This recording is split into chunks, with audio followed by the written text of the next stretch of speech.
गोलंदाज आलेला आहे उन्मेष. आता 18 चेंडू आणि जिंकण्यासाठी उन्मेष 18 चेंडू आणि 30 धावा. उन्मेष आपलं वैयक्तिक पहिला आणि संघाकडनं दुसऱ्या षटक घेऊन आलेला आहे. पिकांच्या संघाला थोडस या ठिकाणी गोलंदाजीवर विशेष लक्ष द्यावं लागेल, कारण टार्गेट तसं पाहायला गेलं तर टेनिसबॉलच्या या स्पर्धांमध्ये टार्गेट थोडंसं जास्त नाहीये. असं असताना सुद्धा निश्चितपणे चांगल्या पद्धतीने जर आपण सुंदर अशी गोलंदाजी केली तर मला वाटतं 49 धावा सुद्धा आपण निश्चितपणे सुरक्षित करू शकतो. त्या धावा काढण्यात आपण पुढच्या संघाला, प्रतिस्पर्धी संघाला निश्चितपणे आपण अडवू शकतो. बघायचं उन्मेषचा हा पहिलं षटक आणि वैयक्तिक पहिलं आणि संघाकडनं दुसरं षटक घेऊन आलेला आहे उन्मेष. राऊंड विकेट मारा करतोय अजयसाठी उन्मेषचा हा पहिला चेंडू. सुंदर असा चेंडू होता. थोडासा टप्पा खाल्यानंतर आउटफुल झालेला चेंडू होता. पंच काय झालं सांगायचं लवकर.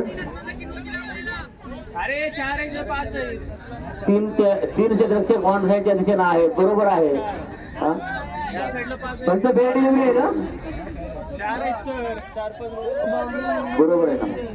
ओके ओके बरोबर आहे. 30 सर्कल मध्ये फक्त पायलेटच्या दिशेनं रोहितच्या रूपामध्ये एक क्षेत्ररक्षक उपलब्ध आहे. त्यानंतर मिडांच्या दिशेनं सुंदर टोलला चेंडू, क्षेत्ररक्षण, गटार क्षेत्ररक्षण आणि खणखणीत चौकार. अजयच्या बॅटिंग खणखणीत चौकार, गटार क्षेत्ररक्षण होतोय. पंच नो आहे का चेंडू. नाही फेर डिव्हिजन आहे. नो चेंडू नाही. खणखणीत चौकार आहे चेंडूवर. आता समीकरण राहिलं तो 24 धावा झालेले आहेत. एक षटक 2 चेंडू, धावसंख्या 24. उन्मेषचा पुढचा चेंडू सामना करण्यास तयार अजय. बघायचं 49 धावा झालेल्या आहेत. 50 धावांचं आव्हान आहे. दुसरं षटक चालू आहे.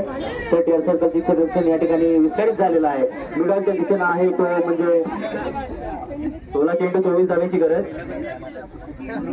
FY बॅपला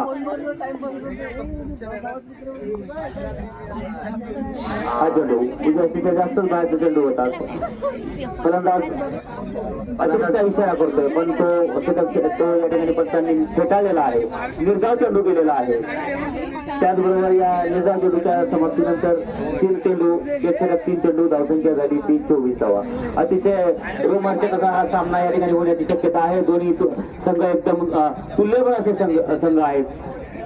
आणि हा चेंडू पुन्हा एकदा बीट झालेला आहे. आयुष उंचा असा फटका मारण्यापर्यंत या ठिकाणी धाव तोडण्याचा प्रयत्न आहे, पण या ठिकाणी धाव तोडण्यात यश मिळू शकलं नाही ते अजयला.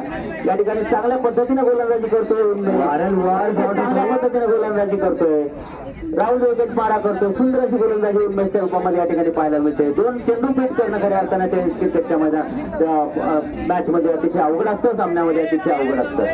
या पद्धतीने आपण पाहतोय उन्मेषचा पुढचा चेंडू. पुन्हा शॉर्टपिच चेंडू होता. सुंदर असा चेंडू होता. बुद्धिविचाराचा उपयोग करतोय उन्मेष. अतिशय चांगल्या पद्धतीने या ठिकाणी गोलंदाजी आपल्याला पाहायला मिळते. 3 चेंडू निर्धाव टाकण्यात यश मिळालेलं आहे. खऱ्या अर्थानं मला वाटतं की या संबंध स्पर्धांमध्ये सलग 3 चेंडू निर्धाव टाकणं हे उन्मेषच्या रूपामध्ये होऊ शकतं. या नंतरच्या कालखंडामध्ये आपण निरीक्षण करूयात, बघूयात की यानंतर कुठला गोलंदाज सलग 3 चेंडू निर्धाव टाकू शकतो. अतिशय सुंदर अशी गोलंदाजी आपण पाहतोय. पुन्हा आता उत्तुंग असा टोलवलेला आहे. क्षेत्ररक्षक आहे उपलब्ध. धोका होऊ शकतो आहे तरी या ठिकाणी मिसफील्ड झालेला आहे. झेल सुटलेला आहे. असं म्हटलं जातं की पकडा कॅच आणि जिंका मॅच, पण कॅच सुटलेला आहे. या ठिकाणी झेल सुटलेला आहे. सुबोध या ठिकाणी प्रयत्न केलेला होता सुबोधनं, पण या ठिकाणी त्याला झेल टिपता आलेला नाही आणि त्या ठिकाणी 2 धावा मिळालेल्या आहेत तो बॅपच्या संघाला 2 षटकाच्या समाप्तीनंतर. धावसंख्या झाली 24. आता 12 चेंडू आणि 24 धाव्याची गरज असणार आहे एम्पायर बॅपला. अतिशय तुल्यबळ असा सामना चालू आहे. 12 चेंडू आणि